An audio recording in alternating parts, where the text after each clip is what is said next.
अमित राज तंगलपुर हाट।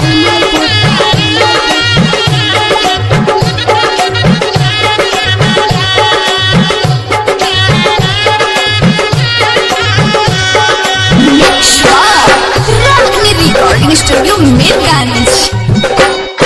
सजल सवरल रूपवा के करा के देखइबू, सजल सवरल रूपवा के करा के देखइबू,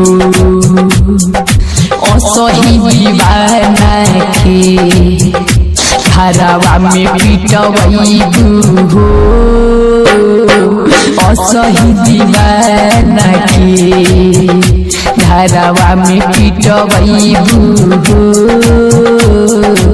असही दीवाना के।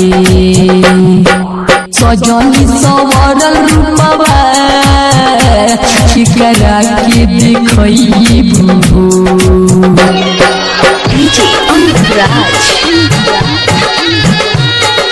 तंगलपुर हाट।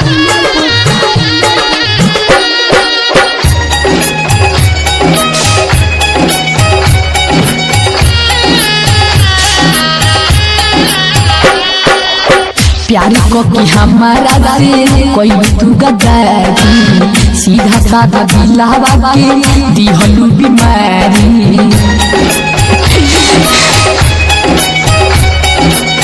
प्यारी को कि हमारा से कोई तू गद्दारी, सीधा साधा दिलावा के दिहलू बीमारी। प्यार करेला लोगवा के इहे दिन सिखइबू, प्यार करेला लोगवा के इहे दिन सिखइबू, असही दीवाना के घरवा में पिटवइबू, असही दीवाना के घरवा में पिटवइबू। सजल सवरल रूपवा के करा से देखइबू।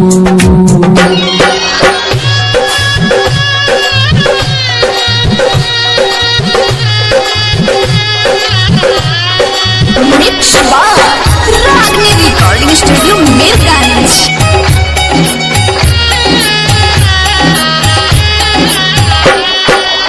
कैसे के प्यार पर भरोसा जान करी, तारा जैसे लड़की पर दीवाना नहीं मरी।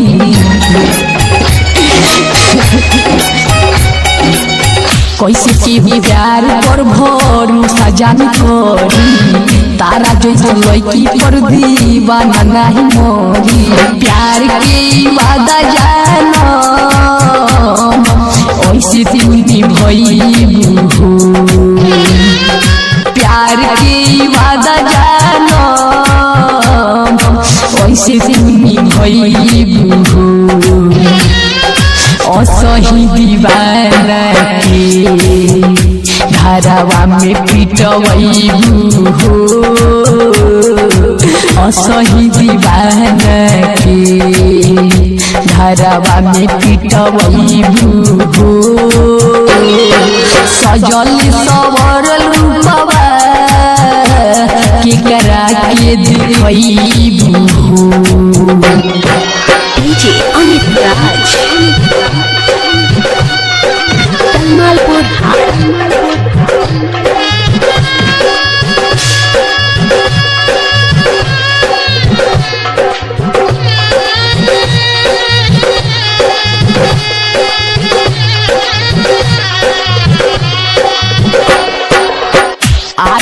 जाला कही काहे से कइलू, कही अमित आशी तू ना भुलइलू।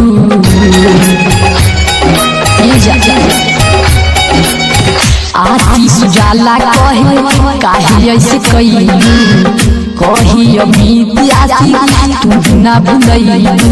पले पले हमरा के घुट घुट के मुइबू,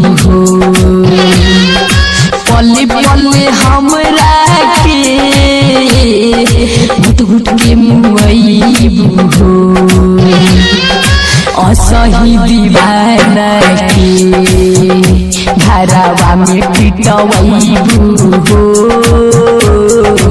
असही दीवाना के घरवा में पिटवैबू हो सजल सवरल रूपवा के करा के देखै